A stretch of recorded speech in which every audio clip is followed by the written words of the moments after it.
छत्तीसगढ़ में 16 जुलाई से स्कूलों का नया शिक्षा सत्र शुरू हो चुका है, लेकिन सरगुजा के सैकड़ों सरकारी स्कूल बच्चों के स्वागत के लिए नहीं बल्कि खतरे की घंटी बजा रहे हैं। कहीं छत टपक रही है, कहीं दीवारें दरक चुकी हैं, तो कहीं भवन कभी भी हादसों का कारण बन सकते हैं।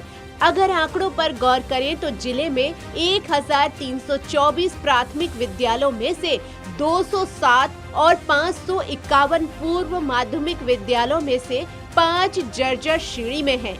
कई भवनों की छतें क्षतिग्रस्त हैं, दीवारों में दरारें पड़ चुकी हैं और बारिश के दौरान कक्षाओं में पानी भर जाता है। हालात इतने खराब हैं कि कई स्कूलों में बच्चों के बैठने के लिए भी सुविधा नहीं है। छतों से टपकता पानी और प्लास्टर गिरता है और हर समय हादसे की आशंका बनी रहती है। वहीं स्कूल भवनों में शौचालय भी बदहाल है, कहीं पानी की व्यवस्था नहीं है तो कहीं नल और पाइप चोरी हो चुके हैं, जिनसे छात्र छात्राओं को परेशानी झेलनी पड़ती है। स्कूल बहुत ही जर्जर स्थिति में है।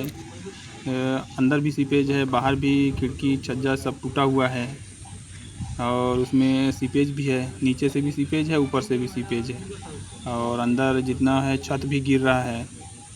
वो पूरा छत जो लगा हुआ था वो सारे उसमें दरारें आ गई है, पूरा गिरने की स्थिति में है। और एक यहाँ पे भी है कि प्राथमिक शाला में ही इसमें माध्यमिक शाला भी लग रहा है, जिससे बच्चों को पढ़ने में 2 शिफ्ट में इनकी स्कूल लग रही है। सुबह प्राथमिक शाला का लगता है और दोपहर में माध्यमिक शाला का। इससे बच्चे भी परेशान रहते हैं। सुबह जो आते हैं वो भी, उनको भी टाइम नहीं मिल पाता है। मुश्किल से 4 घंटा 3 घंटा उसमें बैठते हैं, उसके बाद फिर दूसरा शिफ्ट लग जाता है, उसमें भी उधर बच्चे लोग को टाइम नहीं मिल पाता है। सर, इस बारे में कई बार मैंने अधिकारियों को भी बताया है, साथ में बीओ कार्यालय में भी बताया था, जनपद में भी बताया था और प्रस्ताव भी दिया था। करीब 4 बार मैंने प्रस्ताव भी दे चुका है, उसकी कॉपी भी मेरे पास है और आज तक इसमें कोई कार्यवाही नहीं हुई। और एक मरम्मत के लिए मेरे पास आया था, जिसमें उतना में मरम्मत का कोई वो होना ही नहीं है। जिस हिसाब से देखा जाए स्कूल का स्थिति है, उस हिसाब में जितना मरम्मत के लिए राशि आई थी वो बहुत कम थी, नहीं किया। और उसमें करता भी मैं तो उसमें काम आधा अधूरा होता, काम पूरा कंप्लीट हो ही नहीं पाता। मरम्मत काम से आया था, मरम्मत काम से 40,000 रुपये राशि आया था। वहीं शिक्षा विभाग का दावा है कि जर्जर भवनों की मरम्मत के लिए शासन ने 1 करोड़ 20 लाख रुपए की राशि स्वीकृत की है। विभाग के मुताबिक मरम्मत योग्य भवनों में सुधार कार्य कराया गया है, लेकिन जमीनी तस्वीर विभाग के दावों से मेल नहीं खाती। कई जगहों पर मरम्मत कार्य अधूरा है, जबकि कई स्कूलों में काम शुरू तक नहीं हो पाया। पूरी तैयारी है।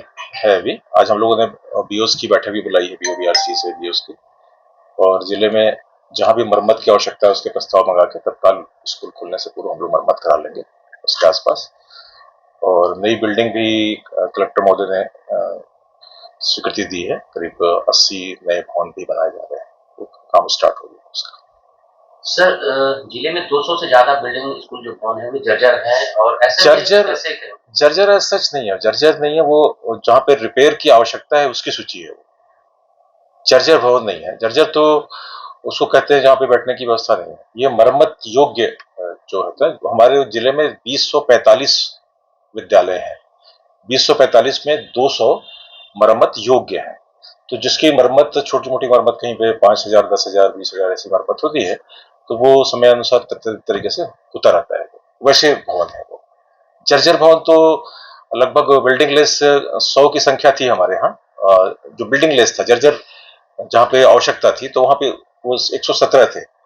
117 के अगेंस्ट में हमने करीब 80 भवन स्वीकृति हमको मिल गई है और 20-30 बचे हैं, उसको भी हम डीपीआई से या डीएमएफ पद से कलेक्टर महोदय अगले सेशन में उसको कर लेंगे।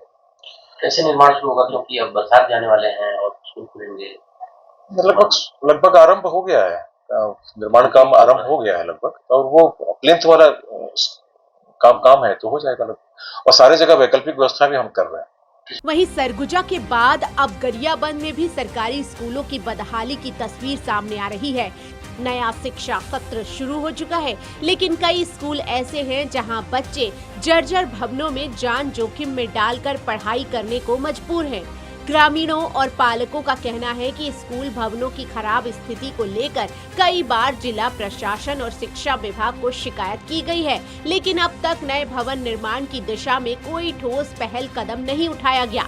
जबकि बरसात का मौसम शुरू हो चुका है, लेकिन मरम्मत और निर्माण कार्य अभी भी पूरा नहीं हो सका। जर्जर हालत के भवन में शिक्षा करने को बच्चे मजबूर हैं। आज यहाँ पे हम खड़े हैं मैनपुर विकासखंड के तहसील मुख्यालय अमलीपदर में, जहाँ स्कूल की हालत एकदम देखने लायक है, बहुत ही गंभीर है और जर्जर है, जहाँ पे स्कूल बच्चे अपने जान जोखिम में डालकर पढ़ने को मजबूर है। मैं सीधे तस्वीर दिखा रहा हूँ यहाँ पे कि स्कूली जो बच्चे हैं वो किस तरह से अपना जो भवन में जर्जर भवन में पढ़ने को मजबूर है। मैं कैमरामैन से कहूँगा दिखाने के लिए कि कैसे इस भवन जर्जर भवन में बच्चे यहाँ पे पढ़ने के लिए मजबूर है। यहाँ पे बच्चे क्लास में आए हैं, मैं उनसे बात करने की कोशिश करता हूँ कि वो किस तरह से इस जान में जोखिम डालकर यहाँ बच्चे पढ़ने को मजबूर होंगे। मैं एक स्कूली छात्र है, उनसे बात करता हूँ। क्या नाम है आपका? धीरज कुमार यादव। स्कूल भवन जर्जर है, आज यहाँ पे स्कूल सत्र का पहला दिन है और आज यहाँ पे पढ़ने आए हैं। क्या महसूस हो रहा है, क्या डर लग रहा है, या कैसे पढ़ने को जो आए हैं आप यहाँ पे भवन देख के कैसा लग रहा है आपको?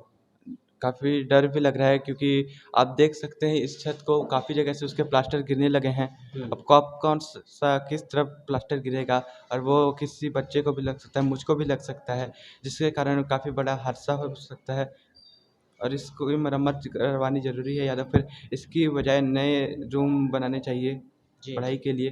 काफ़ी ख़राब है और ये लगभग काफ़ी पुराना मकान है, इसलिए इसकी रिपेयरिंग होनी चाहिए अथवा इसकी जगह पर कोई नया कमरा बनाना चाहिए, नए रूम बनाने चाहिए, क्लासरूम्स। कैसा है डर का माहौल यहाँ पे? आज पहला दिन में आज पढ़ने आए हैं, क्या पहले दिन से आपको डर लग रहा है कि भवन जो जर्जर है कुछ अनहोनी ना हो या कोई हादसा ना हो करके? जी, डर भी लग रहा है, क्योंकि हादसा कभी भी हो सकता है। हादसे की कोई गारंटी नहीं दे सकते, कभी भी हो सकता है, क्योंकि छत ऐसी है और छत जब ठीक हो जाएगी तब डर का माहौल नहीं बनेगा। इसलिए मेरी गुजारिश है एवं हम सभी स्टूडेंट की गुजारिश है कि इसको जल्द से जल्द यानी कि नया मकान बनवा दिया जाए, ताकि बच्चे ज़्यादा पढ़ने आएँ और बच्चे ज़्यादा पढ़ने आएंगे तो हम ही अपने देश के भविष्य हैं। इसीलिए जब हमारे साथ ही ऐसे हो रहा है तो हमारे भविष्य पर भी खतरा है और देश के भविष्य पर भी खतरा है, इसीलिए रूम बनाना ज़रूरी है। नहीं देखिए कि बच्चे ने यहाँ स्कूली जो बच्चे हैं वो कैसे विवश और मजबूर होकर कह रहे हैं कि अगर ये जर्जर बिल्डिंग है, यहाँ पे हम पढ़ेंगे तो हमको खतरे का अंदेशा है ही, भविष्य में और भी कुछ हो सकता है, जैसे हादसे के शिकार हो सकते हैं, तो इस बीच में हम डर के माहौल में कैसे पढ़ें। और भी एक स्टूडेंट है, मैं उनसे भी बात करना चाहूँगा कि आज यहाँ पे आप शिक्षा सत्र में प्रथम दिवस पढ़ने आए हैं, क्या माहौल है यहाँ का, कैसे डर का माहौल है कि जो जर्जर भवन में आज पढ़ने आए हैं? हाँ, यहाँ का माहौल में बहुत ही डर लग रहा है कि कभी भी छत गिरने की संभावना है, गिरने से हमारे ऊपर ही गिरेगा। शिक्षा सत्र शुरू होने के साथ बच्चों और अभिभावकों की चिंता बढ़ी हुई है। भवनों की खस्ता हालत न सिर्फ पढ़ाई में बाधा बन रही है, बल्कि बड़े हादसे की आशंका भी बनी हुई है। जर्जर में तो डर भी लगता है, लेकिन अधिकारी को आगे से बोलो कुछ जर्जर को ये निभाएं। हम लोग तो बच्चा पढ़ाने यहाँ मजबूरी कर रहे हैं और बच्चों को भेज रहे हैं। तो बच्चे स्कूल आएंगे, कितना डर लगता है? और डर तो लगता है सर, बच्चों को डर लगता है, लेकिन सरकार अधिकारी से पूछना और उसका जर्जर हालत को मेंटेन करना बहुत अनिवार्य है। आने वाले समय में दिक्कत तो होगी और इसके पूर्व भी अधिकारी लोग दौरा में आए थे और उनसे अवगत करा दिया गया है और अधिकारी लोग भी यहाँ पर बच्चों को न बिठाने के लिए हिदायत दी है। तो कितने बच्चे हैं? करीब हमारे यहाँ 305 थे पिछले वर्ष और इस वर्ष भी करीब वही दर्ज रहेंगे।